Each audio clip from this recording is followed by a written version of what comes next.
અધિક માસ એટલે શું? પૃથ્વીની આસપાસ ચંદ્રની એક પ્રદક્ષિણા પૂરી થતાં જે સમય લાગે તેને ચંદ્રમાસ કહેવાય. આ ચંદ્રની 12 પ્રદક્ષિણાઓ પૂરી થતાં 354 દિવસ 8 કલાક 48 મિનિટ અને 33.55 સેકન્ડ જેટલો સમય લાગે છે.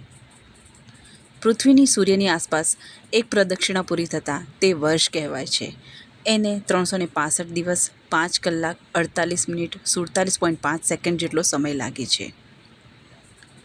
આમ થવાથી ચંદ્રમાન વર્ષ અને સૌર્યમાન વર્ષ વચ્ચે 11 દિવસનું અંતર પડે છે. આ અંતર વધવા નહીં દેતા દર ત્રીજે વર્ષે એક માસનો ઉમેરો કરી દેવાય છે. આ ઉમેરાયેલો માસ તે અધિક માસ કહેવાય છે. તેમ છતાં થોડાક સમયગાળાનું અંતર રહે છે.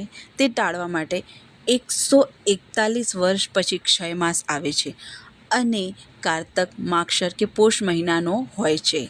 આ વેળા પાછો સમયનો તાળો મેળવવા ક્ષય માસ પહેલાં એક અને ક્ષય માસ પછી એક એમ 2 અધિક માસ ઉમેરી લેવાય છે. અધિક માસ અને ક્ષય માસની યોજના ચંદ્રમાન વર્ષ અને સૂર્યમાન વર્ષને એકબીજા સાથે મેળ બેસાડવા માટે જ કરેલી છે. મહિમા અને વ્રતવિધિ. વર્ષના 12 મહિના હોય છે અને દરેક મહિનાના અધિષ્ઠાતા દેવ જુદા જુદા હોય છે.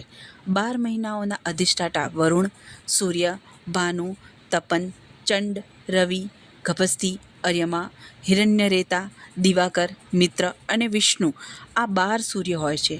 પરંતુ અધિક માસ તે 13મો મહિનો હોવાથી સાવ જુદો પડી જાય છે. એટલા માટે અધિક માસને કેટલાક મળ માસ પણ કહે છે. તેથી તેનો કોઈ અધિષ્ઠાતા દેવ નથી. આ અધિક માસ 32 મહિના 16 દિવસ અને 4 ઘડીના અંતરે આવ્યા કરે છે. આ મહિનામાં સૂર્ય સંક્રાંતિ થતી નથી. તેથી અધિક માસ શુભ કાર્યોમાં વર્જિત ગણાય છે.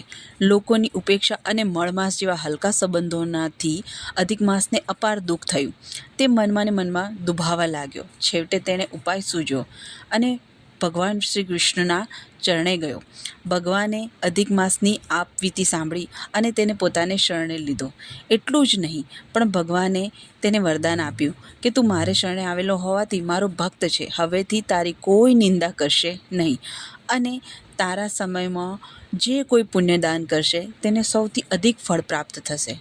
હવેથી તું જગતમાં પુરુષોત્તમ માસના પવિત્ર નામથી પ્રસિદ્ધ થઈશ. આ પ્રમાણે ભગવાનનું શરણ સ્વીકારવાથી ભગવાનને તેને પોતાના બરાબર્યું પુરુષોત્તમ નામ આપ્યું અને તેના અધિષ્ઠાતા દેવ બન્યા. તે પછી તેનું જ્યાં અપમાન થતું ત્યાં સન્માન થવા લાગ્યું. મળમાસ હવે ધર્મમાસ ગણાવા લાગ્યો. આ માસમાં સ્નાન, દાન, તપ, ઉપવાસ, ધારણા, પારણા ફળ આપનાર ગણાય છે. વિધિ. અધિક માસનું વ્રત કરનારે સવારે નદી, તળાવ કે સમુદ્ર કાંઠે જઈ પવિત્ર જળમાં સ્નાન કરવું અને ભગવાન સૂર્યનારાયણને અંજલિ આપવી, પત્ર, પુષ્પ, ધૂપ, દીપ અર્પણ કરવા અને કથા વાર્તા સાંભળવી, વિવિધ પ્રકારના અન્નનું નિત્ય દાન કરવું, ઘી, ઘઉં અને ગોળના પુડલા કાંસાના પાત્રમાં ભરી ભગવાન સૂર્યનારાયણને નૈવેદ્ય ધરાવવું. આ પ્રમાણે પ્રતિદિન અન્નદાન કરવું, ભગવાનનું સ્મરણ કરવું, પ્રભુમય જીવન ગાળવું. આ પ્રમાણે 30 દિવસ શ્રદ્ધાપૂર્વક વ્રત કરવું. છેલ્લે દિવસે ભગવાનનું વિધિપૂર્વક પૂજન કરી બ્રહ્મભોજન કરાવી વ્રતનું ઉપાદાન કરવું. આ વ્રત કરનારને સંતતિ, સંપત્તિ તથા આરોગ્યની પ્રાપ્તિ અને વંશની વૃદ્ધિ થાય છે.